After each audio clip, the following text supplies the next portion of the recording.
Hello, and welcome to the Good Dirt Podcast. We're so glad you're here. I'm Mary. And I'm Emma, and together we are the mother-daughter duo behind Lady Farmer, where we're all about cultivating a lifestyle that's simple, intentional, and connected to the rhythms of nature. As we take a winter pause until spring, we're excited to share some of our favorite moments from the podcast with you. Think of it as a time to listen, reflect, and reconnect, like cozying up with an old friend. Each week during this break, we'll be revisiting conversations that explore themes close to our hearts, like sustainable living, regenerative agriculture, and anything embracing slow living. We also want to let you know about our Substack. If you're not already subscribed, it's a great way to stay in touch. You'll find thoughtful reflections, resources, and updates on what we're up to. You'll see it all there, but we'll be pausing paid subscriptions while we're on break. Just a quick note, some details, especially in the introductions of these older episodes, might feel a little dated or like they're from a different season than the one that you're hearing them in. And if you hear references to retreats, our online community, the store, or sponsorships, or any other time-sensitive offerings, keep in mind that they may not still apply. To stay up to date on everything, like we said, be sure to follow us on Instagram at We Are Lady Farmer and definitely subscribe to our Substack. We hope these encore episodes spark inspiration for your journey toward a life that's more aligned with the earth and yourself. It's such a joy to share this space with you. Thank you for being a part of this community. It's your presence and passion that keeps us grounded and growing. Now, let's get into it. Fast Forward Productions. The women are speaking. If we don't have being, we don't have anything. Being comes first. Even before all our purposes and our wants and our deeds, poetry is about the thrill of being. You know, a flower or a bird doesn't have to go do anything. It's a flower or a bird or whatever it is, a work of art, whatever, a piece of music. It is what it is. I think that's a beautiful, beautiful part of life.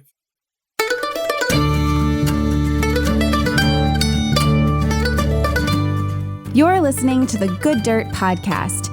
This is a place where we dig into the nitty-gritty of sustainable living through food, fashion, and lifestyle. And we're your hosts, Mary and Emma Kingsley, the mother and daughter founder team of Lady Farmer. We're sowing seeds of slow living through our community platform, events, and online marketplace. We started this podcast as a means to share the wealth of information and quality conversations that we're having in our world as we dream up and deliver ways for each of us to live into the new paradigm, one that is regenerative, balanced, and whole. We want to put the microphone in front of the voices that need to be heard the most right now, the farmers, the dreamers, the designers, and the doers. So come cultivate a better world with us. We're so glad you're here. Now, let's dig in.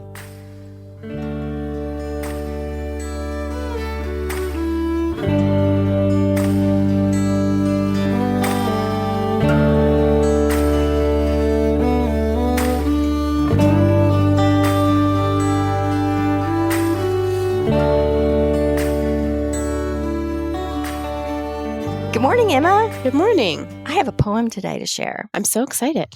Yes, this poem was shared with us by our guest for today, Baron Wormser, and we'll talk more about that later. But he sent it because during the interview, we had talked a lot about this topic. And so he shared this with us, and I thought it was worth sharing with our audience today. The title of the poem is Convenience, and it is written by W.S. Merwin, who is an American poet of this century. And here we go. Convenience. We were not made in its image, but from the beginning we believed in it, not for the pure appeasement of hunger, but for its availability. It could command our devotion beyond question and without our consent. And by whatever name we've called it, in its name, love has been set aside. Unmeasured time has been devoted to it. Forests have been erased and rivers poisoned, and truth has been relegated for it. Wars have been sanctified by it. We believe that we have a right to it, even though it belongs to no one. We carry a way back to it everywhere. We are sure that it is saving something. We consider it our personal savior. All we have to pay for it is ourselves. By W.S. Merwin. Wow. All we have to pay for it is ourselves. Yeah. And, the topic of convenience comes up a lot in our conversations on this podcast. And it is a very, very interesting thing to turn around and talk about and unpack and unpeel. And so thank you, Baron, for sharing this poem with us. And we'll loop back to Baron, our guest, in a moment. But I think you have something else to talk about before we get into the episode today. I do. And I wanted to add to that poem, love the way that it frames convenience as a sacrifice, which I think is something that we don't often think about. What are we sacrificing when we put convenience on a pedestal? Yes, I'm particularly struck by the line, we believe that we have a right to it. I think that's really something worth thinking about. It's confusing because as humans, we're so good at solving problems and we love being efficient. And I think that problem solving and that sort of thing, that's so close to convenience. Oh, it is. And I like to say that, humans are ingenious. We figure out ways to make things easier for ourselves. And so we come up with solutions. And then in many ways, the solutions become problems sometimes. So it's just, something to look at. Definitely. So just to mention that this week, our membership pledge drive is launched, and we're so excited to invite all of you to join, to participate in whatever way you are able, in whatever capacity you're able. So we are looking for pledges, for monthly pledges to help keep the good dirt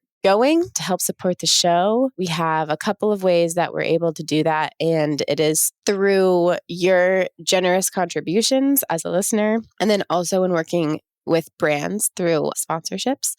And if you're a listener, you'll know that we do that occasionally. If the brand is a really good fit and if it's a brand that we would really trust and a product we would use, that also means that we're very picky. So we don't want to have to rely on that to keep the show going. So that's why we have decided to do a membership pledge drive to get you all excited about supporting the show and just be really open and honest about everything it takes to run the show and how your contributions mean everything to us. So you'll go to our website, you'll see there's a few different tiers, a few different levels at which you can pledge monetarily. And we have a ton of great rewards in there based on your pledge level. As you can see, it sort of cooperates with the way that our current online membership platform is set up. This specific membership pledge is designed for, you don't have to be a member, to participate, to do the things. This is just a pledge of your support for the show. So that is really exciting. Yes, thank you. And it makes me think of, in relation to this poem and the idea of convenience and things we talk about on this show a lot, is just being thoughtful and intentional about things that we put our resources into and what we base our decisions on. And maybe an exercise to ask ourselves when we're thinking of purchasing things, are we making those decisions based on the idea of convenience or value to us or the world? So it's not anything to make you feel guilty. It's just a reminder to maybe think before we make our purchases, to be intentional and try to get beyond the surface maybe a little bit and understand how we're making these decisions. Are we making these decisions based on this cultural idea of convenience and that we have a right to it? Or are we making these decisions about our purchases and where we're going to allocate our resources based on value to us and value to the world? And it's just a suggestion for something to think about. I love that. In other words, pledging to the Good Dirt podcast might seem really inconvenient, but it will add to your life in so many ways, and you will love it and feel great about it.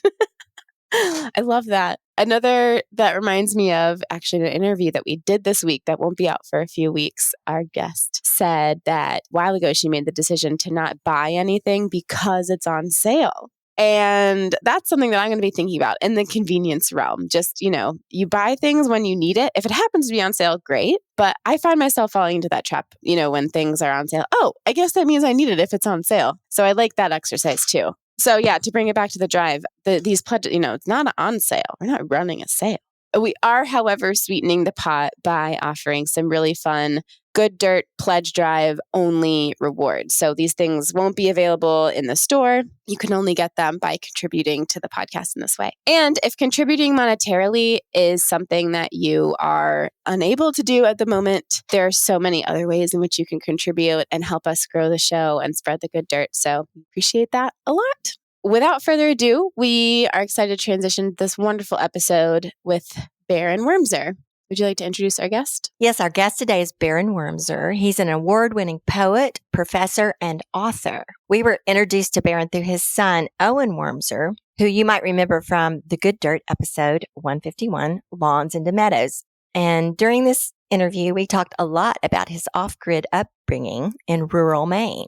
Owen also told us that his father had written a memoir of the family's experience entitled The Road Washes Out in Spring, a poet's memoir of living off the grid. The book was originally published in 2005, but it was re-released earlier this year. And we were so taken with the story that we reached out to Baron to see if he would come on the show, and we're so grateful that he said yes. Baron has been an example of slow and sustainable living throughout his life and career and has brought his gift of storytelling to our conversation about such things as connecting poetry with how we live, the value of simple living, and how we connect with the earth. So thank you, Baron, for shining a light for all of us on these topics and for being with us today. So here is Baron Wormser, the author of The Road Washes Out in Spring.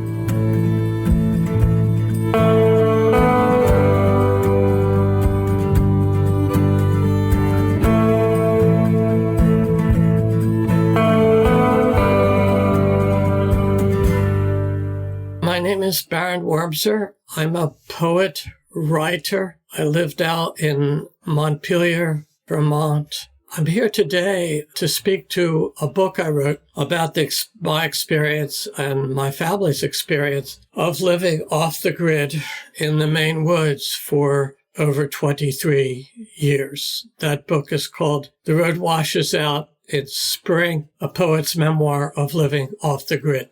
Okay. And you kindly sent me your book a couple of months ago, and I've enjoyed reading it so much. The book itself is like a poem. It's very much a story of a way of life that not many people living on the planet know much about these days. So I would like to ask you, can you speak to some of the factors that went into your decision to do this, and what was sort of the timeline in your life? You and your wife were young. It was before you had kids, I believe. And so what informed this decision? Was there an aha moment that made you think we're going to do this? Okay, well, generationally, we were part of what has been called the Back to the Land movement of 1960s and 1970s, in which largely urban, often educated people decided they had had enough of the urban experience and basically wanted to connect with the earth and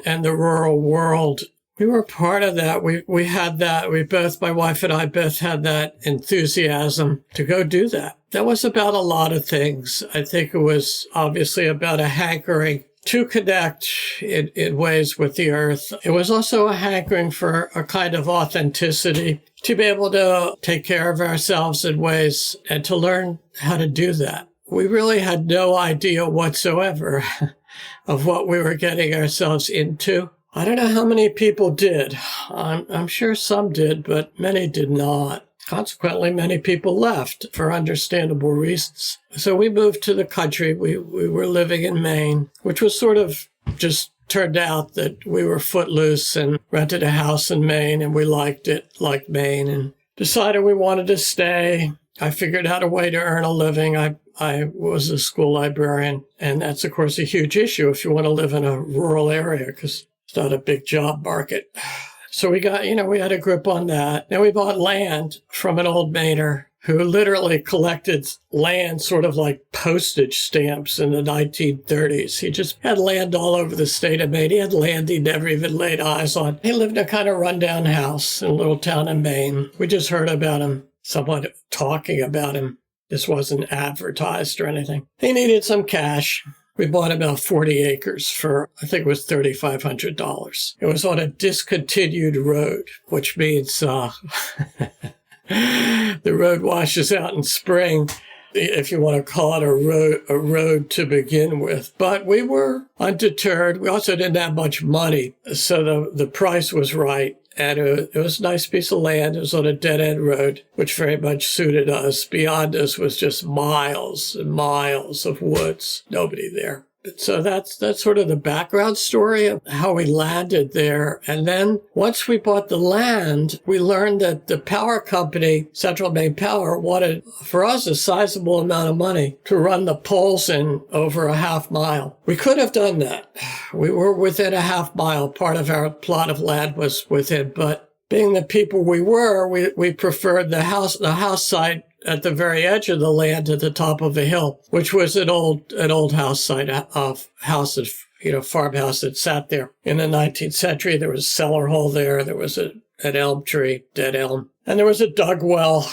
And, we much preferred that site. So we decided, what the heck, we'll just do without power. And so we did. Yeah. For over 23 years without the power lines. So that's sort of the background of the story. Did you think that, we can add the power later if it gets to be an issue, and it just never happened? Was it that kind of thing? That's exactly right. We thought, we'll do this down the road, and become regular people, so to speak. But we got used to it. It didn't seem like an imposition. After we got used to it, it had a whole economy in the real sense of the word, not the economy like it's used in America now, but the economy in terms of the balances of living and paying attention to what you're doing and how you live. And it was pretty modest. I was saying, tell us what that looked like logistically for you, Yeah, there was no backup heat. It meant if you wanted to be warm, you had to make a fire. There was a cook stove, as they call it in Maine and other places, in the kitchen. And there was a little propane 4-burner stove in the kitchen.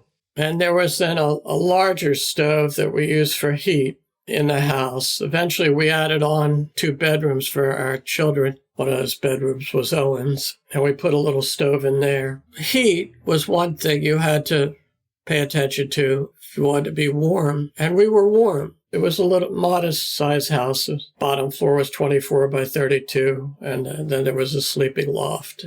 So it wasn't a big place. So there was that water. Water came from a dug well with a pitcher pump in the house. Eventually, because we experienced drought a couple years, and we had to haul water for months. And so we got together the money and we drilled a well, which had a pump on it too, a long-handled piston pump. You see them in state parks sometimes. They have these long handles and, you get water up. But that still meant hauling water. We use that to water our garden, bucket by bucket. So that kind of took care of water. Outhouse. So that took care of that. We had kerosene lights. Eventually we had a propane light. You have to fill the kerosene lamps and tend the wicks and pay attention to that. Food, we were pretty much vegetarian, so it wasn't a big deal. We hung a box from a trap door in the kitchen underneath the house. The house was built on piers, and that kept things reasonably cool.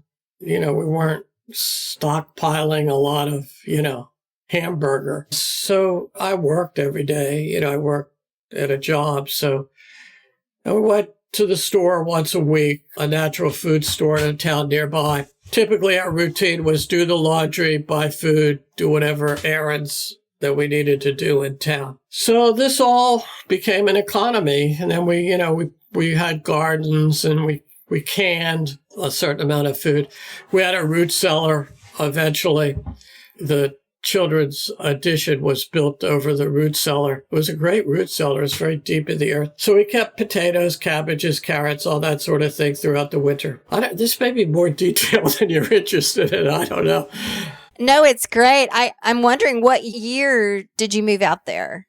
So we were there from, let's say, what was it, around 73 to 97. Let's see, 74 to 97. That would be it. 74. Because our daughter had been born. She was born in 73. As you know, if you've read the book, Owen was born in the house in 75. So, yeah. Yes, that's a lovely story. And, it's occurring to me that if this was the mid-70s, it was only like a half century or less since people in the backwoods, I imagine in Maine, and certainly I know in areas where I grew up in southern Appalachia, where people didn't have power, much before the mid 1930s. So, we talk about this lifestyle as something so foreign and outdated when really it was not that long after that's the way people used to live out in the country. Yeah. Some of the old timers, they really got a kick out of us that way. Here we were becoming old timers ourselves, even though the times had changed. We had embraced that. Now, obviously, they thought we were a little cracked in ways to go do this. But, as I said, they kind of got a kick out of it. And of course, they knew a lot of things about how to live. Because you're right, that's how they had lived. Our neighbor, was born around the turn of the 20th century. So there was a whole kind of historical side to the whole thing. And I write about that in the book, all these cellar holes and people had lived here and the woods had grown up. And, our neighbor's father, that was the 19th century. When he was something like a boy, he might have seen Abraham Lincoln.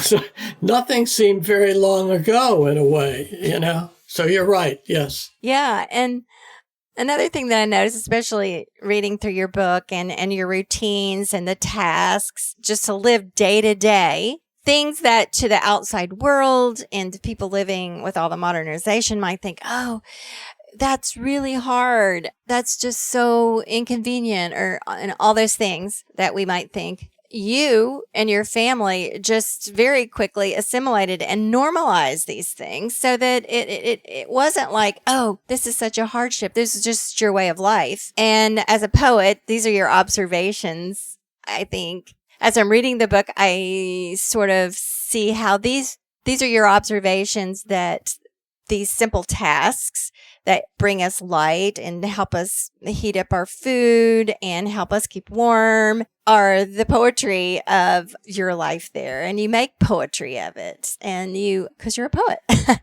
and you show other people now through your memoir, these things like not having a telephone. It was just normal for you.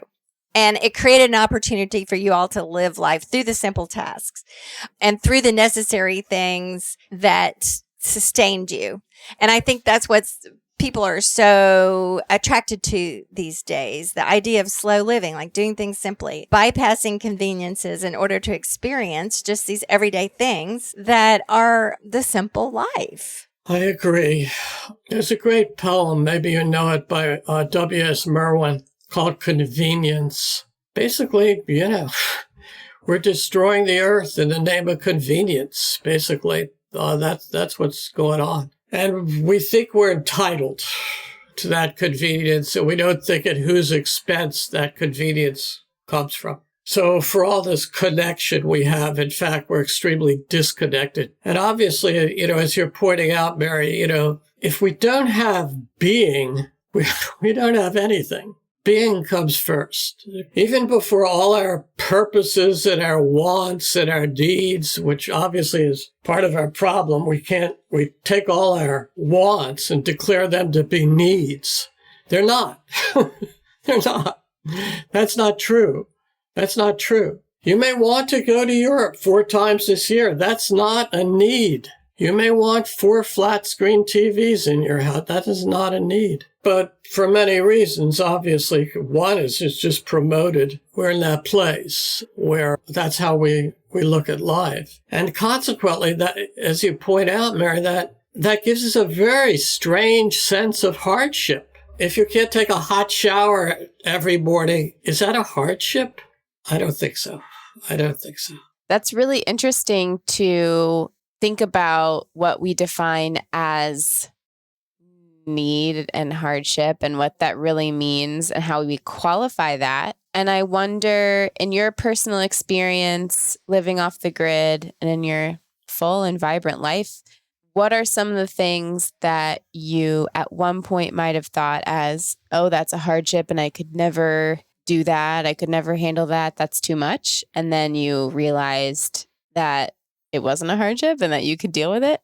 And then opposite, I guess, what's something that I mean, we're speaking to you right now on a computer. So now that you don't live off grid, what's something that you really wouldn't want to go back to? Honestly, the answer is I didn't experience anything in living that way that felt, somehow I can't do without it. I guess the overall sense of it was so strong in terms of what it offered to us, in terms of just that unmediated quality of being there, that, the hot water or whatever, nothing was really that big a deal. And on the other side, right now, if this computer disappeared this afternoon, I could live. It's not that big a deal. If the hot water goes, whatever. It's really not for me. I mean, I respect people. They are who they are. I know people, if they couldn't have a hair dryer, that's it.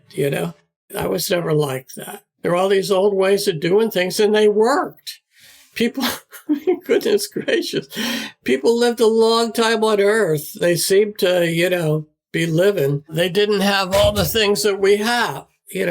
Our adaptability as human beings is clearly a two-edged sword. In one way, it's obviously part of our genius. In another way, it's not good at all, because we adapt to all these things and then we say we have to have them. I just wrote an essay that was published a week or two ago about cobalt mining in the Congo. Cobalt's in every smartphone on the planet. The people who are doing that mining are just virtual slaves who are being worked to death. We don't need those phones. They didn't exist. We don't need them.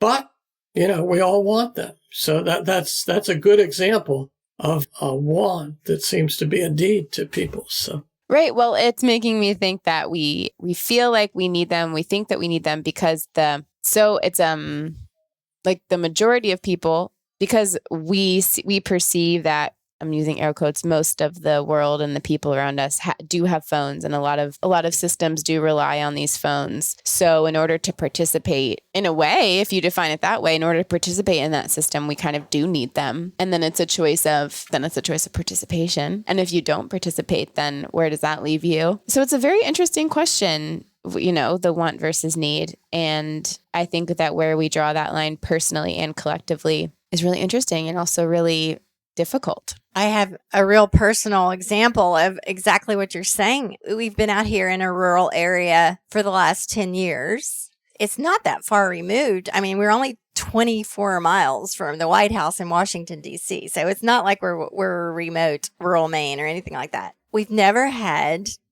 real internet until about 2 months ago. There was a federal grant that finally brought us fiber optic internet. And this was an incredible boon to what I do, podcasting and our business, which is largely online.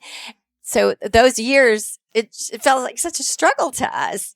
I had to go other places when we needed to record something. I was always having to go down into Washington, D.C. to Emma's house when I needed dependable internet. And I whined and complained about it a lot, admittedly. But in the end, I always thought there was this kind of underlying joke about the whole thing because, when I was growing up, the internet was what? Nobody ever heard of it. It wasn't a word. If someone had said, this is the way things are going to be in 30 years, we would have called that science fiction. And you speak of the adaptability of humans. It's like we adapt so quickly when it makes things so-called easier for us and is so, creates so-called solutions to things that we see as hardships. And then we create entire systems around them and create entire economies around them, like the internet, for instance. And then you take that away and then we feel like we have no framework. So what you experienced out there in the woods was you were taken back to the original framework of just living day to day with nature and the gifts of nature. So I think that's really profound and it's just really something to think about. And also, as we've already said, it just wasn't that long ago at all that everybody lived this way. So I'm very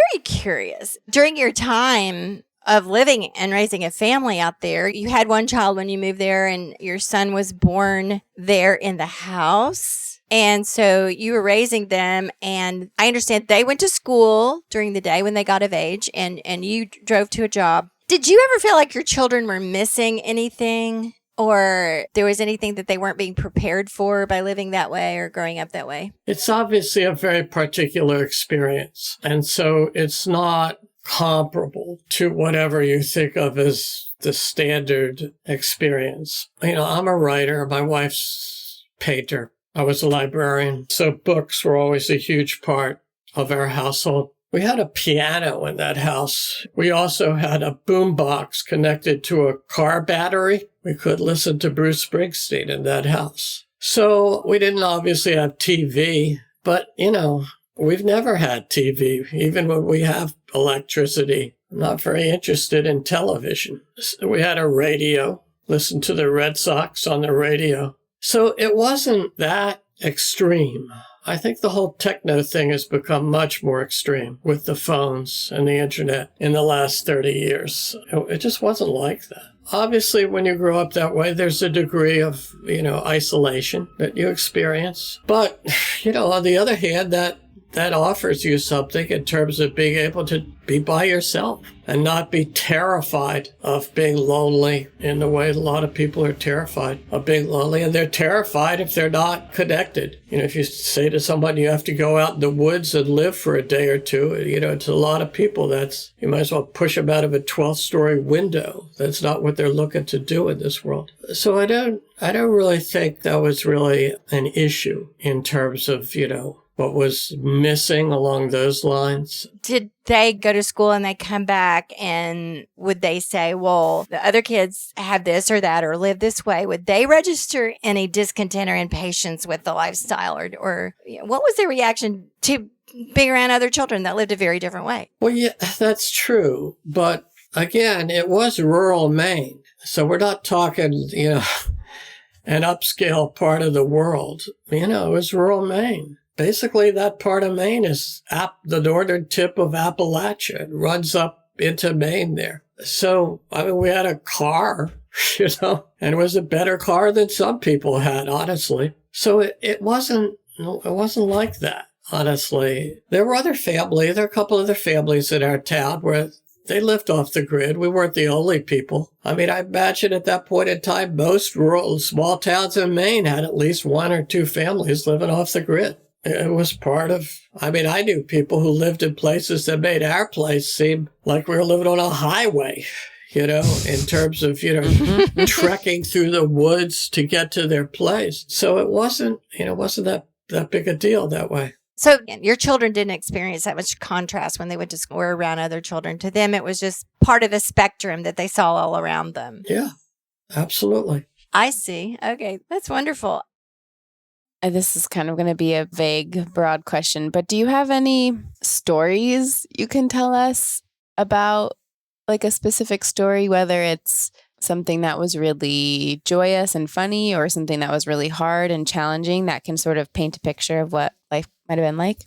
Well, sort of the foundational story of the whole thing, which I, write about in The Road Washes Out in Spring, is how we built the house, which was, we just didn't know a thing. We believed as college-educated people, we could read a book and it would tell us what to do. We were extremely short on practical experience. We knew what a hammer and a saw was. That's about it. So, but nonetheless, we resolved to do this, and we read books, and we ordered a sort of log cabin kit kind of house. And we were up there pouring cement for the piers for the house, and this guy showed up who would live down the road. Whom I call Caleb in the book. He just kind of looked around and, said, looks like he had that understated Maine humor, like, looks like you're building something here. And indeed, we were.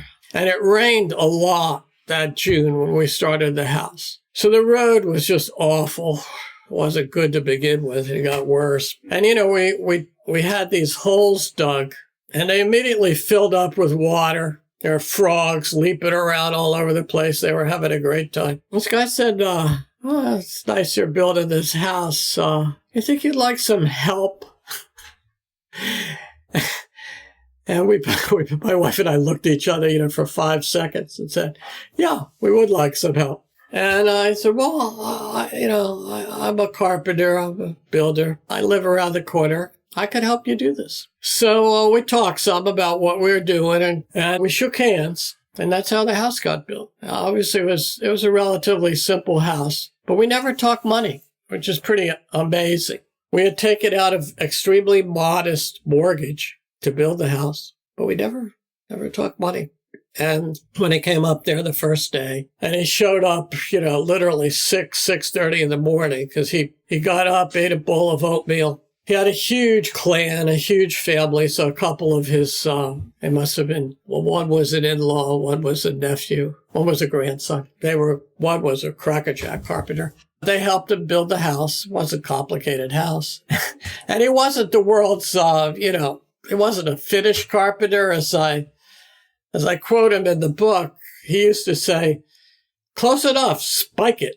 He never worried about a 16th of an inch or anything like that. And that was fine. The house got built just fine. That's kind of the foundational story that sort of set the tone. So we sort of lived under the aura, so to speak, of people like Caleb, who was a really good-hearted person and extremely hardworking. And my wife and I were hardworking. And so people we were around who, even though we were strange in terms of what we did and who we were, coming from away, as they say, they respected work. And clearly we worked. We worked plenty. As I said, we never resented the work, but we worked, to take care of ourselves. People respected that. That would be a story of our being there. I also enjoyed some of the stories of the different neighbors you had and your interactions with them and personalities involved and the type of people that existed in this type of world. And so could you speak to some of your neighbors? Well, yeah, our immediate neighbors, Stanton and Ella, as I call them in the book, they lived in that farmhouse once Ella married Stanton, for whatever, over a half century, well over. That's where he grew up. And he was born around the turn of the 20th century. So really, in many ways, they were from the 19th century in terms of who they were and what their values were. Stanton farmed and then had to give it up because basically all the improvements after World War II to dairy farming put him out of business. He went to work in a sawmill. So they were truly old New England. They were very private people. They were not emotionally forthcoming, to put it mildly, but they were really good. They were good people. They were upright. They were decent people. They could be plenty censorious. They had no problem doing that. But, again, they were very hardworking. And they were really wholesome in a way in terms of this whole economy of taking care of yourself. That's who they were. The wife, Ella, grew, I want to say hundreds of gladiolas, okay? So she loved flowers. She loved glads. That was the delight of her life. Also hollyhocks out in front of the house. She would have a couple old tires out. She'd put a pot in and plant geraniums in them. She had geraniums growing in Maxwell House coffee cans. So there were all these touches of what we would call beauty about their place. It was extremely modest. They didn't have much money. What I said about, money in rural Maine is very real. But, that was their world. They were very attuned to it. They showed you the good side of it and the hard side of it, because it could be isolating. You could be provincial. You could sort of turn the world off at large. Narrow, the way you could be narrow in rural circumstances. So that was part of it. We were never inclined to romanticize the whole thing, who they were. But we also were appreciative of who they were as people. And they did sort of offer a window into what I think this country once was in terms of its rural character and the people who lived there, the people who were, when this country was rural more in the 19th century, who were the backbone of the country. So their fate, which obviously most of them, most people who homesteaded, I don't know what the statistic is, but most homesteads failed, often in desperate situations. People committing suicide, families breaking up, hard things. And both our neighbors' sons, they didn't live there. They moved away. They didn't want to live there. Well, I thought so much about what Wendell Berry writes about, the disappearance of this type of life across America. You were seeing the taillights of that in your time out there, and the people that had been there and were going to, they were going to pass on. Yeah. And the culture was going to move on to whatever was next. So it's just really, really fascinating observations about the people that you were around and the relationship with money, the relationship with the neighbors. You point out that it wasn't necessarily all warm and fuzzy either. No, it wasn't. Terrible things happened. I write about it in the book in our little town. Just awful, awful violence in there. All these things that you know about, domestic abuse, that was there. So much for the romanticizing of it. But at the same time, your portrayal of just the beauty and the poetry of the ordinary day-to-day life. I want to read a quote from the book that really struck out to me. I read the book with a pencil in my hand because there were so many things I needed to underline. It was amazing. And it was very slow going, let me tell you, because I kept reading over things. But it was like reading an extended poem, and you are a poet, so it does make sense. But here's the quote. The ordinary was, of course, hardly ordinary. Who could imagine in his or her head even a fraction of what any acre of any woods or field held? So I just love that so much. Thank you. And that's really the heart of an extremely large matter. Honestly, Owen basically describes the human race by and large at this point in time as ecological illiterates. And unfortunately, that's true. And, we're paying what looks like a catastrophic price for that illiteracy. I mean, if I could remake any school curriculum, the first thing would be the earth, and everything would connect to the earth that got taught. Everything. What is the foundation for all this? Obviously the earth. And obviously there's so much that we don't have any idea what is going on. The way, E.O. Wilson said, what we need are just endless number of natural scientists out there to help us understand what is going on the earth. So yeah, it's true, I think. Owen's one of them. Owen's one of the natural scientists that are showing people the necessity and also the accessibility of letting these things be restored, or at least leaving the opportunity open for them to be restored. I'm doing a lot of it here in my own space and on my own property. And given the guidance that I've gotten from Owen, from talking to Owen and some other people that are doing similar things, it's very exciting to me. Okay, I want to read another quote. This pertains to what we were talking about. The tasks of every day are so different from whatever people that live in the modern world, and they have all their water and heat and electricity and all those things are provided by them. So what are they doing? And while you guys are in the woods, creating all those things for yourself for your day-to-day sustenance. So here's the quote. Now people strove to justify their existence on their own, as if the energy of mental and physical efforts could provide metaphysical solace. I am busy, therefore I exist.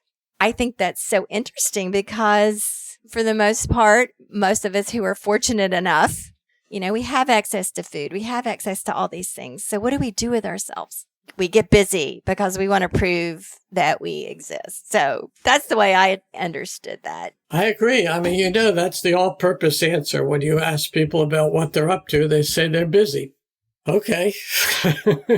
What are you busy about? What are you busy doing? This world doesn't ask us to be busy. I mean, it's funny with Owen's Gardens because you don't have to be busy. Nature knows what she's doing. She's been around longer than you have. I tell my writing students, the world is bigger than your head. You might not believe me, but, try to go with it. So, yeah, we substitute all this, essentially random energy, to justify our being here. And our being here isn't not about justification. That's not what it's about. So I'm happy you focused on that because it's a pretty big issue for human beings. Yeah, I wanted to hear about what it was like to come back on grid after that time. And at what point did you do that, I guess? Yeah, well, of course, I went to work. I was a librarian, but that meant I dealt with a lot of AV stuff. So I dealt with cameras and, computers when they were coming in. And my wife was a nurse for many years, worked in a hospital setting. So it's not like we were primitive in that way. In terms of reentry, I guess there are two things. One's kind of funny. We didn't have anything that everybody has. So, we bought a house in a town. We didn't have anything. So we went to Sears, and we bought a washing machine, we bought a dryer, we bought a refrigerator. And the guy in the appliances department I thought he was just going to die of joy, because we just walked around and said, we'll take one of these, we'll take one of these. So finally, at the end, he said, this is a true story. He said, if you buy one more thing, I get a bonus. So I think we bought a vacuum cleaner or something, that we didn't have. You made his day. It was really funny. We made his day. And, someone said like an anthropologist should have followed us around that day in Sears, like we were just kind of gawking, asking all these questions. Like, what? I guess the main thing, honestly, is hot water is pretty nifty, even more than light. It's very handy. So that was kind of, whatever you want to call it, pleasure, having hot water. But otherwise, as I say, we had music, we had books, we had each other. I mean, that's a huge part of all this, honestly. I just don't think we mean as much to each other anymore as human beings, honestly. I think the machines have imposed themselves between all of us. So as much as we talk about being connected, I honestly feel there's a way people needed each other more and wanted to be with each other in ways more than we're not like that now. And obviously what we went through with the virus all over the planet, I think has made that even, whatever you want to call it, worse. I guess that's what I'd say about so-called reentry. But I have to say, it's not like we were all excited. It was just, this is how the world lives. So, okay. We can do it too. After all, we did do it when we were first married. Did you just reach a point where it just felt like your life in the woods had just come to a natural conclusion, or? Moment, it was a natural conclusion. Part of it was that clearly the old people were dying off. That way of life that our sort of mentors gave us wasn't really there the way it was there when we first came to it. And it was just plain. It had sort of done what it could do for us. We were never attached to it. And I think you understand that for ideological reasons. We weren't out to impress people with our virtue.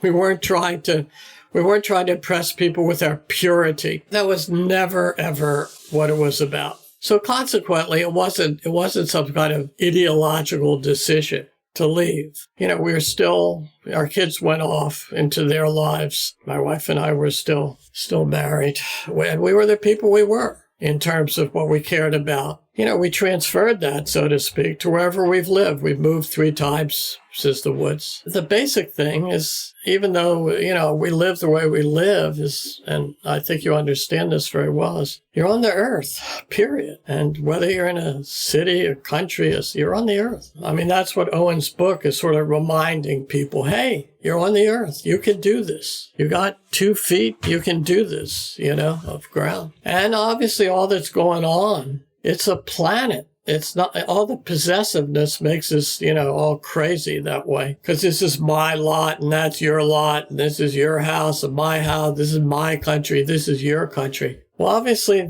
the earth, that's not what the earth's about. There's no wall between Canada and the United States to stop the smoke. As much as some people are enamored of walls out there. So far, we don't really quite get that. Or, so-called civilized people do. Obviously, so-called native people have gotten that for thousands of years on the planet, but they have been obviously pushed aside by the forces of so-called progress. So, wow, you just answered the whole next question I was going to ask. You got it all in there, but I do want to ask you, where do you see hope that we'll be able to shift the paradigm here? That's not who I am, honestly. I'm not about hope. I believe it's really wonderful to be here every second you're here in terms of being on Earth. And that's it. I don't think there are any promises made to the human race. As far as I can tell, the human race has never particularly known what to do with itself. All you have to do is pick up the paper and it shows you pretty much, So that's the way it is. And there are all these great things. There's still spring and dogs and flowers and, all these wonderful things. That seems to me sufficient, honestly, in terms of being grateful and enjoying it. I mean, someone told me a story recently, someone in her 90s, and she pretty much couldn't see, couldn't hear. And this guy was taking care of her, said, "How do you feel today?" And she said, "I feel magnificent. I'm breathing." There's a lot to that, to put it mildly. So, I have to take pains with this too, because if you say that to a lot of people, they feel you're automatically a curmudgeon. I'm not a curmudgeon. I mean, poetry is about the thrill of being. That's what it's about. A flower or a bird doesn't have to go do anything. It's a flower or a bird or whatever it is, a work of art, whatever, a piece of music. It is what it is. I think that's a beautiful, beautiful part of life, You think someone has beautiful blue eyes. I mean, that's something very real right there. So all this, this notion of hope. And the flip side is then it tends to make us dishonest, honestly. That we don't want to look anything in the face because we have, quotes, hope. It seems the least we could try to do is be honest, particularly since a lot of other life depends on us, in terms of the creatures and the plants and all that's on Earth. Let's try to live on Earth. If we were honest, then that would seem to me to be an important value, as opposed to walking around with our heads full of something called hope. So that's my 2 cents about it.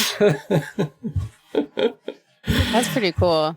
It is. I would like to say that you offer hope to me personally by seeing poetry in everything. And you also shine an honest light on the world as it is. And to me personally, that is hopeful. Yeah. So I hope that's okay with you, that I see hope in your poems. Far be it from me to be authoritarian about that. So, yeah. Well, I think if more people could look through that lens of this is the world around us, this is the way it is, and then they can fall in love.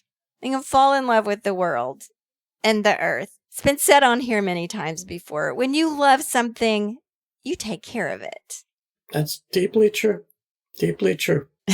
So this might sound redundant, Baron, but we talk a lot about slow living on this podcast, and part of our mission is to help inspire others to explore slow living and figure out what that means to them.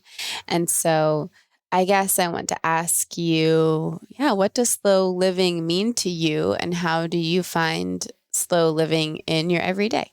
I think it's what Mary was just talking about. It's about taking the time to care. If you're going to do something, whatever it is, it's about trying to take the time to care. And pretty much every day is filled with all kinds of occasions for us to slow down and care about whatever it is that we're doing. I mean, we haven't even talked today about food, really, particularly, and cooking, which has been at the heart of the life that my wife and I have led, whether we're off the grid or on the grid. And the care that goes into raising food, taking care of food, cooking food. To me, that all wants to be slow. Well, I mean, after all, no food, no anything. We're creatures of appetite, for better and for worse. So the more we slow down and respect that, respect that caring, to me, the fuller our lives become, as far as just being here and taking in all the miraculous quality of that we get to experience by being in this world. So that's what I would say about slow living. Thank you. Yes, slow food is certainly an integral part of slow living, and that's a whole topic that we love to embrace here as well. The next question also overlaps with that, and it's something we ask all of our guests. What does the good dirt mean to you? And of course, you can answer that literally or metaphorically or any way that comes to mind. Well, Robert Frost wrote about build soil. And that clearly is, again, one of the crucial human enterprises has been for thousands of years, is to build soil. And, obviously Wendell Berry's written about this eloquently, as have others. That's a central value. Good dirt is a central value. And that wants to be respected, ideally, by everyone. Again, no dirt, no anything. And so building soil in whatever ways we could do that. I mean, I have friends in New York City who grow, basil, whatever herbs on a fire escape. They're building a little soil there in their way. They're participating. That clearly should be part of every child's education, is to learn about building soil. That's just way more important than technology, because it's ancient and we don't have anything without the soil. So good dirt is, it's a great phrase because it's real. It's real. And you don't have to move off grid or move to a farm or own 100 acres or any acres to have a relationship with it. Absolutely. Thank you.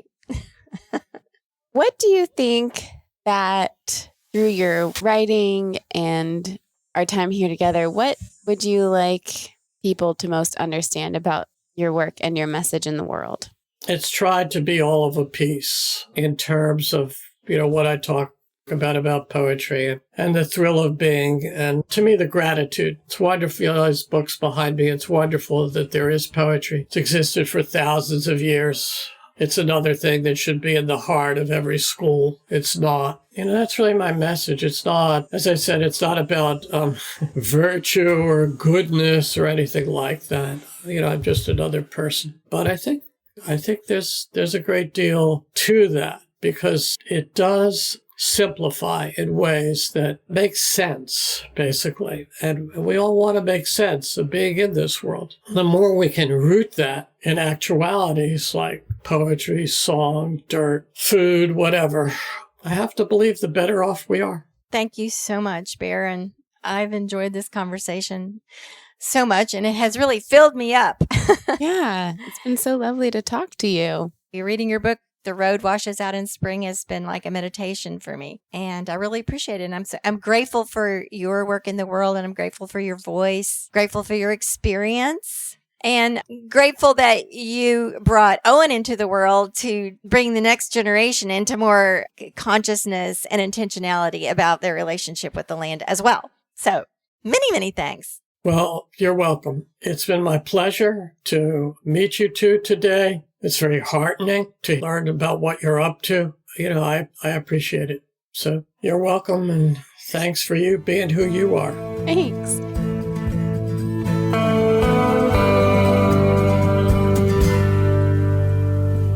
Thank you for tuning in, calling in, and spreading the good dirt. We love hearing from you.